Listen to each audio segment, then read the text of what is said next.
Nú til dags eru þeir sem loka dyrum himnaríkis fyrir mönnum. Sjálfir fara þeir ekki inn, né hleypa þeir þeim inn sem vilja inn.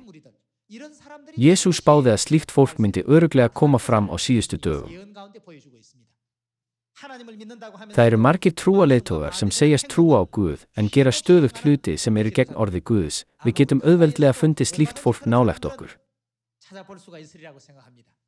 Þá skulum við finna eitt af einkennum þessa fólks. Jesús spáði fyrir að slíkt fólk myndi koma úr ákveðnum hópi. Samkvæmt Mattesi kafla 15 heiðrar þetta fólk Guð með vörunum. Engu að síður er hjarta þeirra fjarri Guði. Hjarta þeirra er ekki nálægt Guði. Ritað er, til einskis dýrka þeir með því að þeir kenna það eitt sem menn hafa samið. Ef við trúum á Guð til einskis, munum við komast til himnaríkis. Getum við verið frelsuð? Getum við öðlast eilíft líf? Hver eru þá mannasetningar?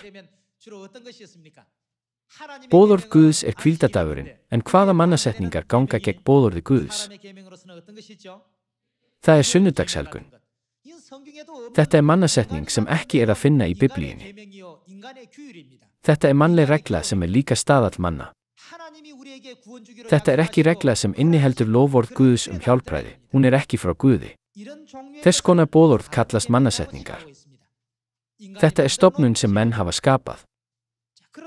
Hvaða aðra mannasetningar halda menn þá í stað páskalamsins? Það er til eitthvað sem kallast jól. Það er krossdýrkun og maríudýrkun. Biblían útskýrir að þetta séu allt mannahugmyndir sem ekki er að finna í henni. Þessar kenningar hafa verið innleiddar í kirkjuna, þær eru allar mannasetningar.